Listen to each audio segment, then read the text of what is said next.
Hey guys, welcome back to the channel. This is AJ from Pattern Journal, and this is going to be another TV show review. Today, we're going to be talking about House of the Dragon Season 2. Now, I realize that the show has already been out for a few weeks, and that episode 4 just came out today. So this video is going to be more like my thoughts on the first 3 episodes, and then episode 4, I'm going to be doing a separate video, and that'll be out sometime tomorrow. So anyways, let's just get into it. When we end season 1, we get one of the biggest stories of the war leading into the actual Dance of Dragons. Viserys has just died. Rhaenyra and Alicent are, they're feuding and they're trying to line up all their political alliances together. And Rhaenyra has sent out her sons to secure alliances from the other houses of Westeros. In particular, Lucerys is sent to House Baratheon, I believe. And when he leaves there without securing an alliance, because Alicent's son Aemond was already there, and he had the upper hand in the negotiation, so to speak, because he was unwed and he promises to marry Lord Baratheon's daughter, which Lucerys he cannot promise or anything because he's already being married to his cousin. I'll say his cousin Rhaena Velaryon, Rhaena Targaryen. Is she Targaryen? Yeah, I guess she's Targaryen.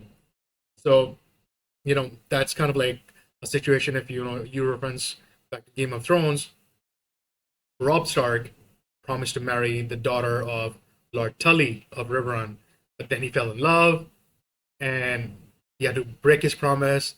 And partly because of that, the Tullys, they just betray the Starks, and everything else happens, and blah blah. So, anyways, Aemond and Lucerys have like a face off. Aemond pushes him. Lucerys is like, I don't want to fight you. I just want to get back home. But Aemond, his blood is up, and there's a fight, pretty much between the two of them, and they lose control of their dragons. And Aemond's dragon Vhagar, who is at this time the biggest dragon around and the most ancient dragon around, Vhagar ends up eating pretty much Lucerys and his dragon. I am not sure what the name of his dragon was. Maybe Arax? Cyrax? Something like that. I'm sorry. I don't know. I forget. But anyway, so that's where we ended season 1. Season 2 is we are pretty much picking up that thread and we're just continuing on. And it's like, the hours after. Rhaenyra now knows that Lucerys is dead. She sets out on her own with her own dragon to find out where his remains are, where the remains of his dragon are.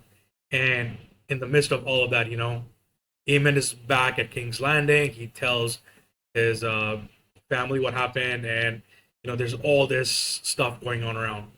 And it was something really, I thought, like, this is one of the points leading up to the war and the Dance of the Dragons that was like, it shocks you. There have rarely been moments in television generally that are as shocking. Game of Thrones tried, certainly, but as a season ender, I think this is pretty much it. And, it was like the rumblings were already there, and, spoilers, leaks were already happening.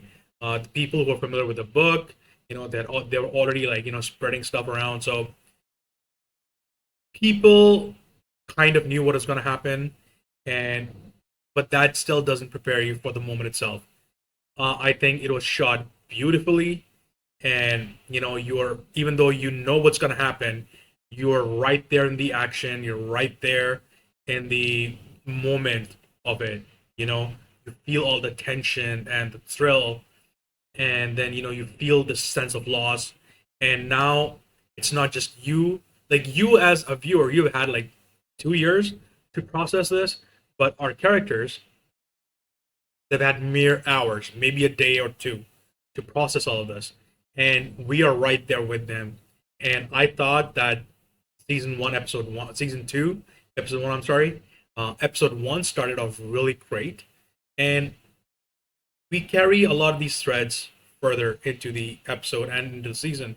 As you know, now Rhaenyra wants revenge. She knows that it was Aemon who caused the death of her son, and she wants a revenge on Aemon, and she tasks Daemon to secure that revenge for her.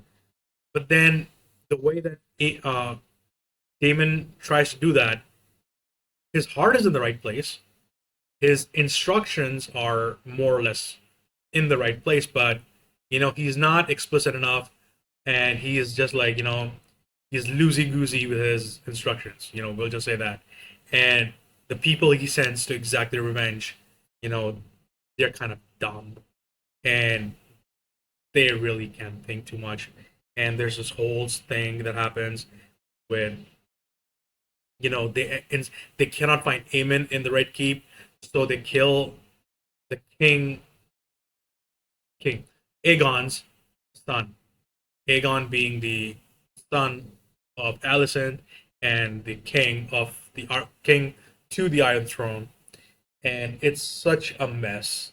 And I think that my summary doesn't really do any of these events justice, but I thought that this episode set a really interesting tone for what is going to happen next, because the characters are dealing with their grief, with their hasty actions, and we see all of that spread not just from the central characters like Rhaenyra and Alicent and Daemon and Aemond and Aegon and even Jacaerys himself, or Rhaenyra's firstborn son, but everyone else around them, their council, their bannermen, their own royal guard, the king's guard for Aegon, the queen's guard for Rhaenyra, and you can really feel the rumblings. Like, okay, so in season 1 we got to see the death of the king and the war for the succession. It's a cold war, but now the stakes have been upped, and even more than before, war is calling to Rhaenyra. She needs to do something, but Princess Rhaenys's counsel is all that is holding her back. Because she herself, she believes in the dream that her father had for her, for peace, and everything that happened in season 1. And so, there's all these little pluses and minuses that are happening. And we see how, all of that, a tragedy begets tragedy, and it just keeps going on and on. And episode 2 is where I think, things really kicked up a notch, because now, Aemon made a mistake. He didn't pay for it, but he made a mistake, a huge mistake. And then, in turn, Team Black, they make a mistake, even though it's not really the fault of Rhaenyra. And you can even argue that it's not Daemon's fault either. But then, they have to deal with the consequences anyway. And there's this particular scene where, news reaches Dragonstone about what happened with Jacaerys, sorry, not Jacaerys, Jaehaerys, Aegon's son, and how he was murdered and beheaded. And, Rhaenyra's like, I didn't do anything. And, her counselors are like, Your Grace, we could understand if you wanted revenge for Lucerys. A case can be made for, you ordering this to happen. And she's like, I wouldn't order this. And, everyone's focused on Rhaenyra, and Rhaenys is there, but she's looking at Daemon, and Daemon's just like sitting there, he's just like, these guys are idiots. And then you see Rhaenyra looking at Daemon and how nonchalant he is, and then the bells start going off in her head, and this is where I think we really see some of the best acting from any of these characters, not just Emma Darcy as Rhaenyra, or Eve Besser, Rhaenys, Matt Smith as Daemon, but also on the other side with Olivia Cook as Alicent, and Glenn Carney as Aegon, and Ian Mitchell as Eamon and everyone around them. And I thought that, they're really up the stakes because the story has been kind of slow. We've not had a particular action scene that is as badass as what we got in the first season, where Damon, man, there's all these like, you know, similar sounding names, and it's so easy to get confused.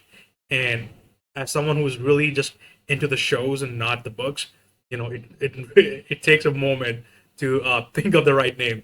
But in season one, Damon is sent to the Stepstones to fight the Hierarchy, and there are some action scenes there. Although there were more like impersonal action scenes. Like we never really saw how he fights the uh, the pirate lord who was commanding the troops on the Stepstones. So we are getting shades of that now. That something is about to happen. We almost had a fight scene in season one during our dinner where Damon, he just like stands like that in front of Aemon. He's like, "You want to fight? We can fight right now." And Aemon's like, he really wants to fight, but then he backs off. And we're building up to something fantastic here. But there's so much going on with just the grief and the tragedies, and no one's really getting the chance to take it in, to take a moment and think about what's happening. And instead, everyone's just dealing with one thing after another. Viserys died, Lucerys died, Jaehaerys died, and now it's like, what is going on? Like you know, the blocks or the cards already falling for the Targaryen family, and we know by the end that there's not going to be many of these people left. There's only going to be like two or three characters left by the end of the show, whenever that happens, season three, maybe a season four, and all these dominoes are falling. That's the appropriate word. Dominoes are falling, and all these rulers and the heirs and everyone, they all start dying now, and it's like, man, they still hit you so hard, and they keep upping the emotional stakes as well, because episode one of the season is all about Rhaenyra's grief. Episode two is all about Team Green's grief, because Jaehaerys was like just a few years old, like 2, 3 years old or something, and Helena, his mother, she's really struggling with her own trauma, and you start seeing that Team Green, it's like no one really knows how to deal with trauma. Team Black, we don't really get to see them as much, but we see that there is a support system for these characters, because they are able to talk to each other openly, frankly, and deal with their grief in that way. And to go back to episode one a little bit, one of the early scenes in that episode is that Jaehaerys, Rhaenyra's firstborn son, he is at the wall in the north. He's meeting with Cregan Stark, who is the Lord of House Stark, and he's trying to secure his alliance.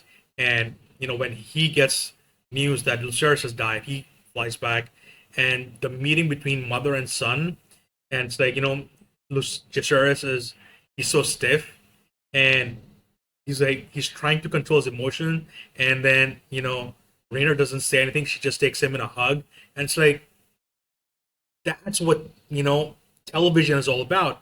That's what all this cinematic goodness is all about.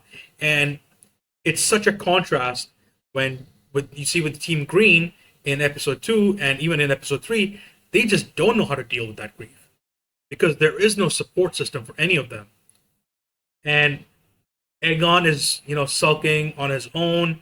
He doesn't talk to Helena, and Aemond is lost in his own grief and his own misgivings, because he knows he messed up big time with Lucerys, and he realizes in episode two that the assassins came for him, not for Jaehaerys. And Helena is like, she's been like kind of crazy throughout the show, even as a kid, and now she's kind of like an adult. She's like a young adult, or she's just barely into her 20s, I think, and she has no idea how to deal with her grief.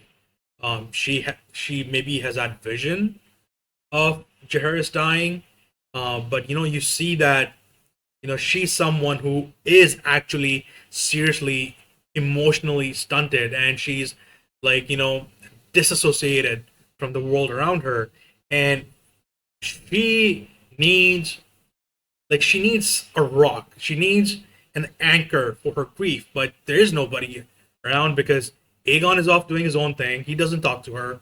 Her mother is like, death comes for us all, or she says the stranger comes for us all, I think, referring to one of the Westerosi gods.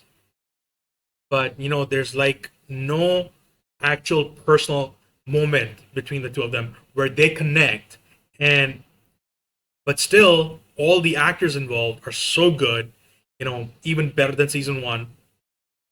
Like you can see the difference. I think personally, you can see the difference there, and the writing is just in typical fashion. It's very fast paced, and it never really lets up because even though we're seeing all these like slow scenes because there's no action in them, but there's so much emotional turmoil, and we are privy to almost all of that as we see it on the screen. And I think that was really beautifully handled in these first three episodes.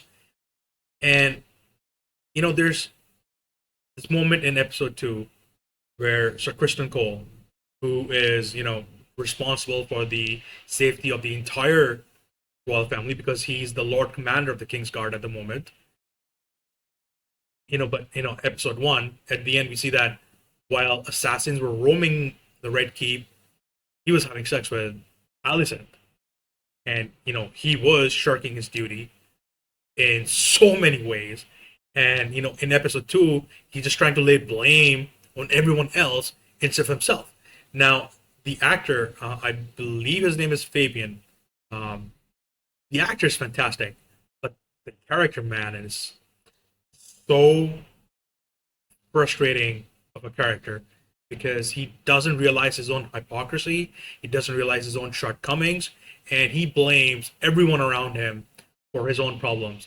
And in Game of Thrones, you hated characters like Joffrey, you hated characters like Tywin, Peter Baelish, so many others, Viserion.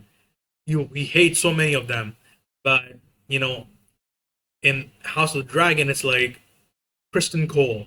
He's like the amalgam of all these characters, and he does one of the most despicable things yet. When he orders Sir Eric Cargill to go to Dragonstone and assassinate Rhaenyra, and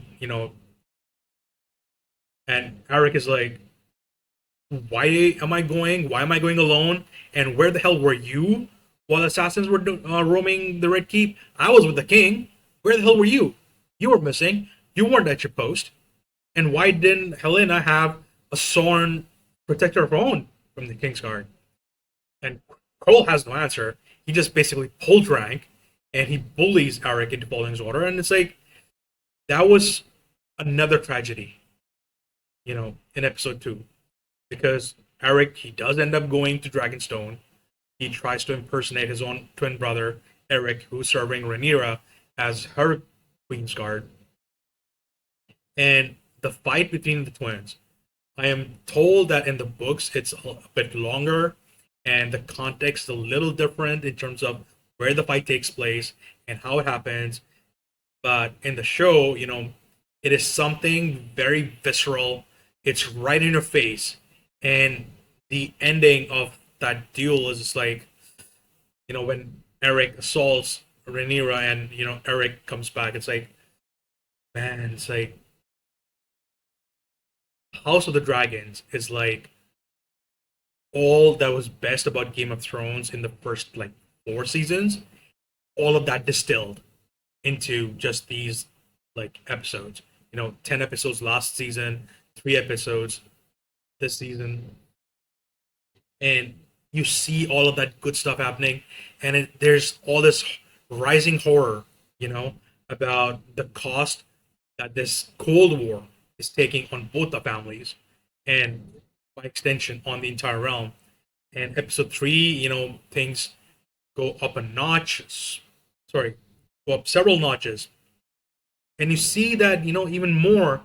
It's like my takeaway from episode three last week was, you know, people complain about Rhaenyra being such a warmonger and, she should have done the right thing for the realm and just like, given up her claim and just like taken auto suggestion from season one where, she's where Allison and Otto, they're like, okay, we're just gonna, this is our terms for Rhaenyra, which is basically she retains the title to Dragonstone and Driftmark, but she gives up her claim to the throne, and she'll be left alone. Right, but you know this these three episodes, 1, 2, and 3, season two, they show that Rhaenyra is the only one who doesn't want the war. Everyone wants it, and I'm reminded of, I believe it is seven, season seven of Game of Thrones, where Lady Olenna Tyrell meets with Daenerys at Dragonstone, and she gives her a piece of advice: listen to the men, don't follow their advice. I have lived for so many years by ignoring the advice of the so-called learned men, and they all want war. We have to look past that. There's a speech to that effect, and that is something that you know comes back while I'm watching these episodes, especially when Rhaenys keeps trying to tell Rhaenyra that you have to find a way. Once dragons are unleashed, it's going to be pretty freaking bad, and once that happens, we're not going back to how things used to be. So it's going to be like in third person terms, look outside looking in, it's going to be like a nuclear war in the middle of a fantasy setting, basically, because the dragons are just that powerful. And Rhaenyra tries. She keeps saying, telling her council that dragons are a last resort. Actual war is a last resort. I want to do everything to delay the war as much as possible, or even just like end it prematurely. But you know, Team Green, they keep screwing things up in one way or another. They are so emotionally cut off from each other. They cannot really trust each other even. And Team Black is like, Rhaenyra has division on her council, but she is a single voice making the entire decision. Whereas with Team Green, Otto wants certain things, Allison wants certain things, Aemon wants certain things. Larys is trying to do some stupid stuff on his own, and Kristen Cole has his own thing, and they're all going in different directions. There's no captain of the ship basically for Team Green, and it's utterly rudderless. And as we'll see when I talk about episode 4 tomorrow in the next video, that has some serious consequences. So episodes 1, 2, and 3, there's so much that I could talk about, but I think instead of just like giving you a summary of everything that keeps happening in these episodes, my takeaway is that more or less this season is much more tightly written. There are several reasons for that. One, we don't have to deal with as many time jumps in this season because now the war has started, and so we're going to see a lot of different battle scenes, and a lot of these characters are pretty much at the ages and at the time where they need to be for this story to be told. The start of the Dance of Dragons. That's what all of this is about. Season one was all about showing Alicent and Rhaenyra as kids, growing up together, their relationships, and everybody else around them. And that's why they were like, I believe there were like 3, maybe 4 time jumps in season one. And right now we're already at episode 4, and there's been maybe a week or 2 at most at this point, 2 weeks maximum, and that's covering all the events of these 4 episodes. So, anyways, episodes 1, 2, and 3, much more tightly written because we don't have to deal with time jumps, and it's consistent writing across all of these episodes. Because when you have to bring in different characters and you have to bring in different actors, even it breaks the flow of the story. But we don't have that, so it's a consistent thing, and everything is happening in a very short amount of time, so it gives you more reason to connect. And I'm like, my personal take is that every actor is bringing their absolute A game this season, especially the two leading ladies. Episode 3, towards the end, there's a particular extended scene between the two of them, and I think that was some of the best that we get to see from either actresses and either character as well in this season and in the show, taken in its entirety. So yeah, that's that. And the pacing is pretty good. I like the pacing this season. I wish we were seeing more of a lot of the different side characters. Like we see so little of Damon, we see so little of Jacaerys, and we see so little of even Otto Hightower, and so many different characters. And new characters keep coming in, and Damon is off doing his own thing at Harrenhal in the middle of episode 2, and we see in episode 3 when he gets there. There's some really like spooky stuff happening at Harrenhal, and Team Green is fracturing a little bit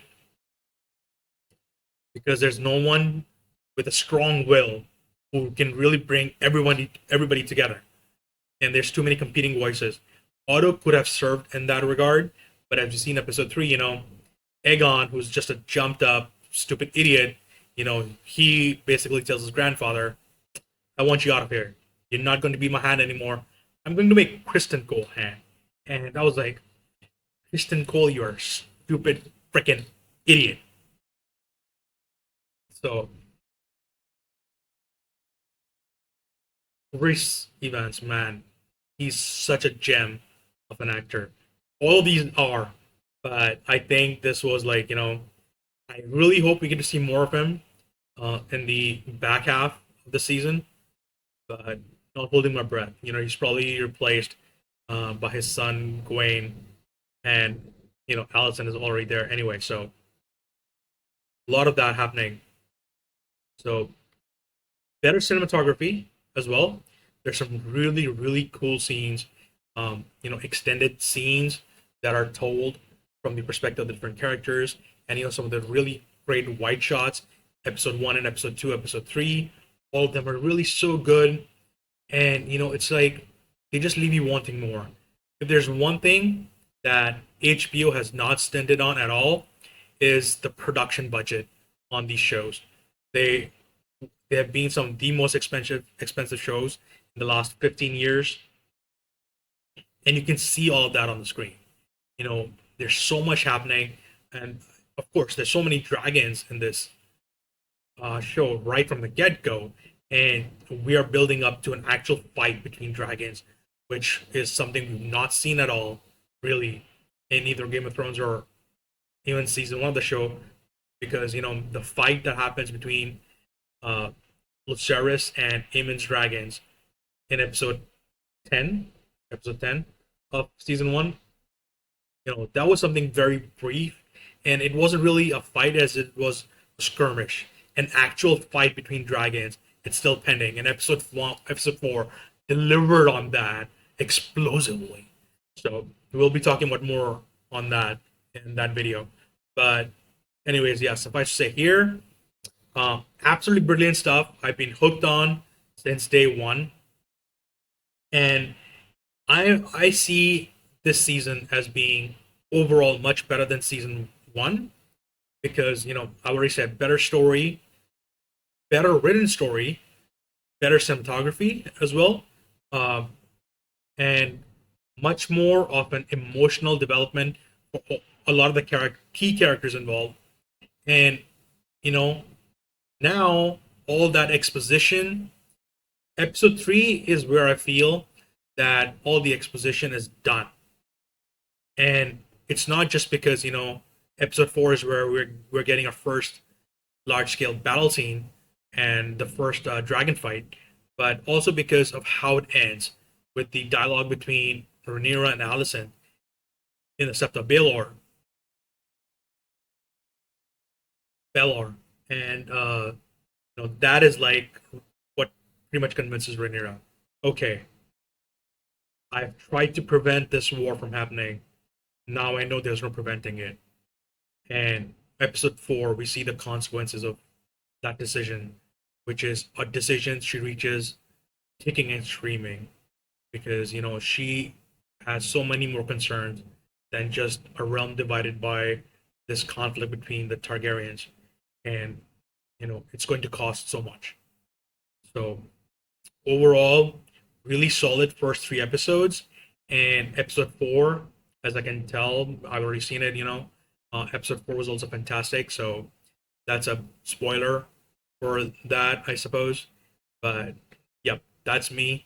And I'm going to try and have my video for episode 4 out in about sometime in the afternoon my time tomorrow. So hopefully you guys check that out as well. Be sure to check out all my social media. All the links and everything will be in the video description, so please check that out. And follow me on all social media. Please like and subscribe, and I'll see you guys very soon for episode 4 of House of Dragon season 2, the Red Dragon and the Gold. So catch out for that. Cheers, guys.